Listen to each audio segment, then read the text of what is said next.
문득 주위를 둘러봤을 때 질투의 상대로 여겼던 대상을 진정 가슴 깊은 곳에서 이겼다는 생각이 들면, 그러한 경험을 한 번이라도 해봤다면 세상은 이제 여러분의 것입니다. 안녕하세요, 연수남이에요. 현직 전문의예요. 주위를 둘러보면 왜 이렇게 잘난 사람들만 넘쳐날까요? TV나 유튜브만 봐도 조각같은 외모의 유명인의 삶으로 이미 수십억 원의 자산을 모은 사람들, 넘사벽의 스펙으로 명문대 졸업은 물론 회사 경영까지 완벽히 해내는 멋진 기업가들. 사실 그들과 우리는 전혀 다른 삶을 산다고 치더라도 당장 근처만 봐도 나보다 잘 살고 잘생기거나 예쁘고 공부 잘하는 친구들 투성입니다. 누구나 한 번쯤 이런 사람들을 보며 질투나 부러움, 더 심하면 열등감의 감정도 느껴봤을 텐데요.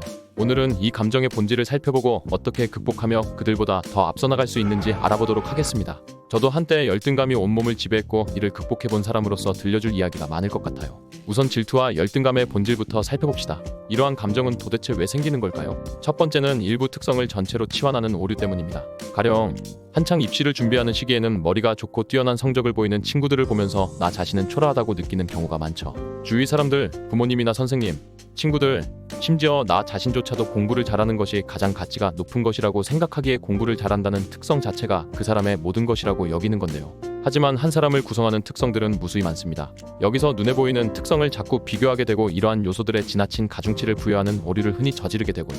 심지어 우리는 1인칭 관찰자 시점으로 상대를 바라보기에 그 사람이 가장 보이고 싶어하는 부분만 볼 수밖에 없는 겁니다. 극단적이게 되면 이런 요소들이 사람의 가치를 규정짓는 모든 것이라 생각하게 되는 거고요. 그러나 일반적으로 눈에 잘 보이지 않는 특성들은 비교하기가 쉽지 않습니다. 나는 쟤보다 배려심이 부족하니 열등감을 느껴. 이러지는 않잖아. 하지만 눈에 잘 안 보이는 요소들이 결국 열등감을 극복하고 그들을 이길 수 있는 핵심 요소가 될 수 있는데요. 이는 뒤에서 더 자세히 설명드리겠습니다. 두 번째는 디폴트 값의 잘못된 설정 때문입니다. 상대의 장점은 장점대로 인정하고 내 자신의 상태도 객관적으로 인식해야 되는데요. 즉, 뛰어난 외모의 친구의 외모를 플러스 10, 평범한 나의 외모를 평균값인 0으로 보는 게 아니라 상대의 장점을 기본값으로 인식, 즉 디폴트 값인 0으로 보고 내 자신의 상태는 마이너스 10으로 여기는 생각의 오류입니다. 이런 오류가 왜 발생하는 걸까요? 1등만 기억하는 더러운 세상이라는 말이 괜히 나오는 게 아닌데요. 그만큼 1등은 주목받고 눈에 띄고 자주 언급되기 때문에 우리 뇌는 이걸 익숙해하고 평균이라고 여기는 오류를 범하기 때문입니다.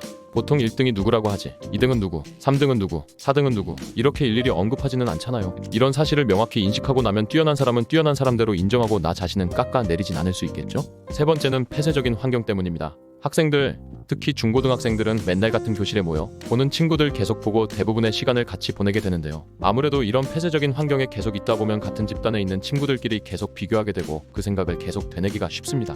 이런 경우는 보통 시간이 지나고 각자 갈 길을 가면서 자연스레 해소되는 경우가 많습니다. 하지만 본인의 성향 자체를 고치지 않으면 어떤 새로운 집단을 가든 계속 남과 비교를 하게 되고 스스로 열등감을 느낄 대상을 찾는 걸 반복하게 되는데요. 이런 성향을 극복하고 오히려 이를 활용해 본인의 성공 동력으로 쓸 수 있다면 얼마나 좋을까요? 지금부터 그 방법을 알아보도록 할게요. 스텝 바이 스텝으로 따라오시면 돼요. 첫 단계는 가치를 세분화하기입니다. 분명 전체적인 시대상에 따라서 그리고 본인만의 인생의 시기에 따라서 특정한 가치들을 높게 쳐주는 현실이 분명 존재합니다. 내가 얻고자 하는 대상이 유형의 것이든 무형의 것이든 원하는 대상으로부터 내가 선택받기 위해선 가중치가 높은 항목에서 높은 수준을 보여야 하는 건 사실이죠. 가령 내가 원하는 대학에 수시 합격을 하고자 했을 때 높은 내신 성적을 받을 수 있는 능력, 자기소개서를 수려하게 쓸 수 있는 글쓰기 능력, 면접장에서 자신 있게 말할 수 있는 말하기 능력 등의 가중치가 부여됩니다. 대학생이 되고 원하는 상대와 연애를 하고자 할 때는 상대방이 이성 친구로서 가치 있다고 생각하는 외모, 키, 몸매, 화술, 스타일, 자신감, 성격 등에서 일정 수준 이상을 갖춰야 하는 것도 사실이고요. 이때 우리가 질투를 느끼는 상대는 내가 원하는 그 무언가가 가중치를 높게 쳐주는 특성들을 많이 갖고 있는 사람일 것입니다. 예컨대 대학 입학이 인생 최대의 목표일 땐 역시 뛰어난 공부 실력을 가진 사람, 연애 고민으로 치면 내가 좋아하는 사람의 이상형에 부합하는 제3자를 보고 열등감을 느낄 수 있는 거죠. 이렇게 다양한 요소들을 세분화해서 생각했다면 다음으로 해야 할 것은 인간의 유한성과 다양성을 인정하는 겁니다. 외면적인 조건이든 내면적인 조건이든 모든 걸 완벽하게 갖춘 사람은 이 세상에 존재하지 않고요. 대부분의 사람들은 선천적, 후천적으로 어느 정도 밸런스를 맞추어 나가게 됩니다. 가령 IQ가 평균 이하로 태어났다고 하더라도 공부에 대한 목표가 뚜렷하다면 IQ를 상쇄할 만큼의 노력을 지속하는 능력을 키울 수 있는 거고요. 아예 다른 특성들을 키워 이를 장점으로 활용하는 사람들도 많습니다. 반대로 생각하면 운이 좋게 내가 가치가 높다고 생각한 특성들을 많이 갖고 태어난 친구들의 경우 딱히 다른 요소들에 대해 고민하고 발전시킬 생각을 안 할 확률도 높은데요. 굳이 다른 부분들에 대해 생각하고 살지 않아도 너무나 스무스하게 인생이 잘 흘러왔기 때문입니다. 제가 실제로 그런 사람들을 자세히 관찰했을 때 그런 성향이 분명히 존재함을 발견할 수 있었고요.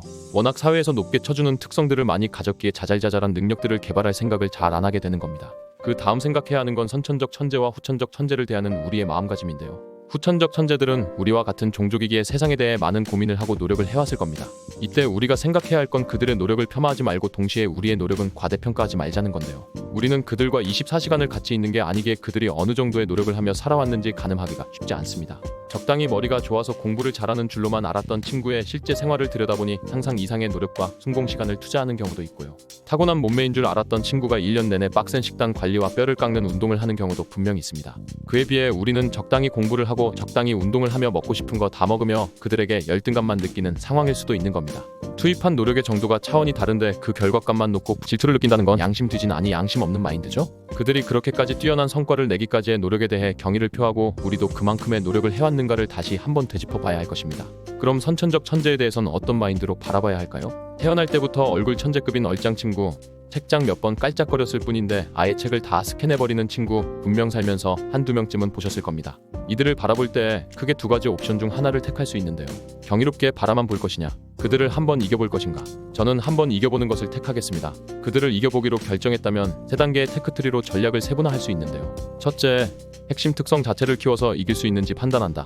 공부 천재를 상대로 예를 들어보면요. 실제로 본인이 평생 제대로 공부를 해보지 않았던 상태라면 공부를 제대로 시작했을 때 본인 자체도 그 잠재력이 어마어마했던 사람일 수 있습니다. 이런 상황이면 같은 시간을 투자해 승부를 볼 수도 있는 거죠. 둘째, 그 특성 자체로 승부하기 힘들다는 생각이 들면 관련된 주위 특성들을 끌어써서 이길 수 있는지 판단한다.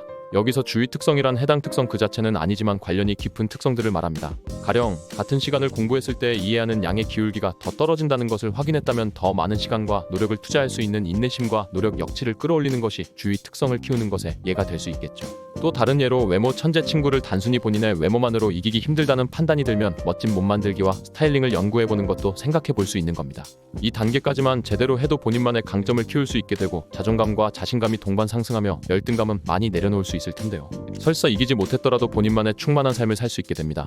그래도 이기지 못했다는 생각이 든다. 보다 더 완벽한 승리를 맛보고 싶다면 다음 단계로 넘어갑니다. 셋째, 시기에 따라 사람들이 세우는 목표가 계속해서 변한다는 사실을 인지하고 다음 단계에서의 승리를 도모한다. 정말 머리가 좋고 똑똑한 친구를 상대로 배 이상의 노력을 퍼붓는다고 해도 이기기가 쉽지 않을 겁니다. 남은 시간이 한정되어 있기도 하고요. 하지만 기억해야 할 건 지금은 입시가 전부인 것 같지만 그 단계가 지나면 인생은 더 다방면으로 흘러가게 된다는 사실인데요. 여기서 아까 여러분들이 부러워하는 상대에 비해 눈에 잘 보이지 않는 특성들에서 더 뛰어난 능력을 알게 모르게 키우게 된다고 했죠. 스스로에게 남들보다 이미 뛰어난 능력 혹은 키웠을 때 기울기가 클 것으로 예상되는 능력에 어떤 게 있는지 자세히 관찰을 해주고요. 이러한 것들은 성격적인 부분이 될 수도 비즈니스적으로 필요한 능력일 수도 있습니다. 이렇게 알게 모르게 키워왔던 잠재력이 있는 나만의 장점과 세상이 나에게서 필요로 하는 영역이 어디서 만나는지를 치열하게 고민해보는 건데요. 일반적인 천재들이 갖지 못한 여러분만의 장점이 분명 빛을 발하는 영역이 있을 겁니다. 그 영역을 제대로 발견하고 집중 공략할 수만 있다면 웬만한 천재들은 그냥 이겨버리는 후천적 천재로 거듭나는 겁니다. 이게 가능한 이유는 둘째 단계에서 천재들과의 싸움에서 이미 충분한 노력 역치를 올려놓았기 때문에 다른 영역을 더 폭발적으로 증가시킬 힘이 있기 때문입니다.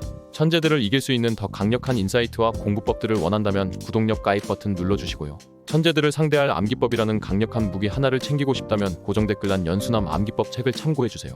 이 정도까지 오면 사실 누구와의 싸움도 아닌 나 자신과의 싸움에 이르는 단계에 오는데요. 문득 주위를 둘러봤을 때 질투의 상대로 여겼던 대상을 진정 가슴 깊은 곳에서 이겼다는 생각이 들면 그러한 경험을 한 번이라도 해봤다면 세상은 이제 여러분의 것입니다. 그렇게 생각할 자격이 충분히 있는 거고요. 앞으로 어떤 일도 어렵지 않게 해나갈 수 있으실 겁니다. 오늘 영상은 여기까지고요. 도움이 되셨다면 구독과 좋아요, 알림 전체 설정 맞춰주세요. 감사합니다. 당당.